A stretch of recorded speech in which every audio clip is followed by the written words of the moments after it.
যাই হোক, তারপরে কিনেছি একটা ঝাউ গাছ। দেখেন কত সুন্দর এই ঝাউ গাছটা কিনেছি আমি নিউ মার্কেট না, এটা কিনেছি নিউ মার্কেট। আর এই ঝাউ গাছটা কিনেছি হলো আমি 1 নম্বর থেকে। তো এই ঝাউ গাছটা খুবই সুন্দর, এটা আমার কাছ থেকে 150 টাকা নিয়েছে। খুবই সুন্দর একটা ঝাউ গাছ, আমার খুব ভালো লেগেছে। আর একটা কালার ছিল সিলভার কালার। আমি এইটা কেনার পরে আফসোস করেছি, আল্লাহ আমি সিলভার কালারটা কেন আনলাম না। তো আমার সাথে যে তুবার আম্মু ছিল, ও বলছিল ওইটাও নিয়ে যাও। পরে আমি বললাম না ঠিক আছে, আমি একটা নিয়ে দেখি। বাসায় আসার পরে ভাবলাম এইটা কিনলাম কেন, আমি কেন ওইটা নিলাম না। এটা আমাদের প্রত্যেকের মেয়েদের ভুল, যেটা পছন্দ ফার্স্টে করি ওইটাই বাসায় এসে আফসোস করি, যেটা আমি করেছি। আর এখন থেকে চিন্তা করেছি যে এই কাজটা করবো না, যেটা ফার্স্ট পছন্দ হবে ওইটাই নিয়ে নিব, যাতে বাসায় এসে আর আফসোস না করতে হয়। তবে আমাদের মেয়ে মানুষের মন তো পরেরটার জন্য আফসোস করবো যে আর ওই পরেরটাই নিয়ে আসলাম কেন। এই যে যখন আফসোস করার সময় কখন শেষ হবে জানেন, যদি একসাথে দুইটাই কিনতে পারি তাহলে সে না যে না এখন আফসোস করতে হবে না, দুইটাই আনতে পারছি।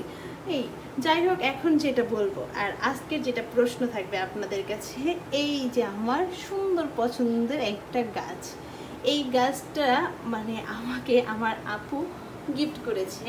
আমার এক বড় আপু আমাকে গিফট করেছে গাছটা। আর আমি এই পাথরগুলো কিনেছি হলো 1 নাম্বার থেকে। 1 নাম্বার আড়ংয়ের সামনে, মিরপুর 1 আড়ংয়ের সামনে থেকে পাথরগুলো কিনছি। আর এই গাছগুলো আপুর কাছ থেকে খুবই খুবই খুবই রিকোয়েস্ট করে আনছি। ওর 4টা গাছের মধ্যে আমি 3টাই নিয়ে আসছি। এখন এনে আমি বলতেছি আমাকে গিফট করছে, কিন্তু একটা জিনিস কি, গাছের নামটা আমি জানি না, ঠিক আছে। এখন এই যে গাছটা আপনারা কে কিনে নামে জানেন আমাকে প্লিজ একটু কমেন্ট বক্সে জানাবেন যে এই গাছটার নাম এটা। আমি সত্যি এই গাছটার নাম জানি না, হয়তো বা ইউটিউবে থেকে দেখতে পারবো। ইউটিউবে থেকে দেখা দরকার কি, আমার ফ্রেন্ড যারা আসছে ওনারাই আমাকে বলে দিই কে কি গাছে এই গাছের নাম জানেন, ঠিক আছে। আর হলো এইটা একটা 1 টাইম, আমি চা খাইতে গিয়ে এই 1 টাইমটা নিয়ে এসেছি। আর 1 টাইমের মধ্যে এই যে পাথর দিয়ে গাছটা দিয়ে এখানে রেখেছি, তো খুবই সুন্দর লাগতেছে আমার কাছে, দেখতে খুবই ভালো লাগছে। গাইস আপনাদের কাছে কীরকম লাগতেছে আমি প্লিজ একটু জানাবেন। আমি এখন দূর থেকে আপনাদেরকে দেখাই। দেখেন আমার এইখানকার কত সুন্দর, এই সাইড কর্নারটা কত সুন্দর লাগতেছে। দেখেন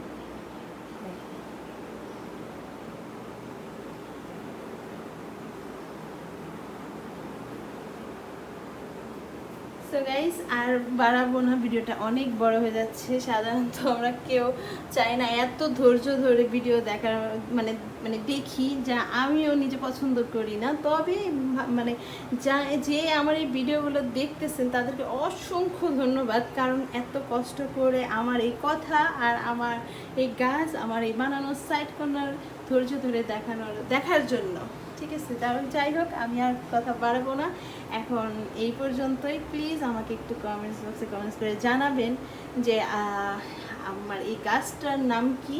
আর লাইক দিবেন, শেয়ার করবেন প্লিজ। আপনার একটা সাবস্ক্রাইব করলে আমার যে কতটা উপকার হবে, এত কষ্ট করে ভিডিও করাটা একটু সার্থক হবে। প্লিজ আপনাদের রিকোয়েস্ট করবো, একটা সাবস্ক্রাইব চাই আপনাদের কাছে। প্লিজ আমাকে লাইক কমেন্ট শেয়ার অনুরোধ করে রইল। তো ভালো থাকেন গাইস, সুস্থ থাকেন, নিশ্চয়ই নিজের যত্ন নিজে নেবেন, কারোর জন্য ওয়েট করবেন না, কারণ আপনাকে ভালোবাসেন আগে, তারপরে অন্য কাউকে, ঠিক আছে। প্রথমে আপনি অনেকে বলতে পারে যে না সর্বপ্রথম আল্লাহ, অবশ্যই আল্লাহ আমাদের মনের ভিতর আছে, আমরা তাকে অনেক ভালোবাসি, কারণ আল্লাহর সাথে কারোর সাথে তুলনা করা যায় না। কিন্তু নিজের কথা যেটা বলছি, আপনি হয়তোবা ভাবতে পারেন যে আমি ওর জন্য মানে আমার জন্য কেন ও কেয়ার করে না। আপনি নিজের কেয়ার নিজে করেন, কারোর চিন্তা করবেন না, তাহলে লাইফে অনেক ভালো থাকতে পারবেন।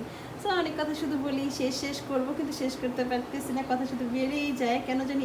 এখন আমি অনেক কথা বলি, অনেকে বলে তুমি এত কথা বলো, এত কথাটা একটু কমাতে হবে, ভিডিওটা একটু বেশি করতে হবে। তো আর কিছু বাড়ালাম না, আল্লাহ হাফেজ।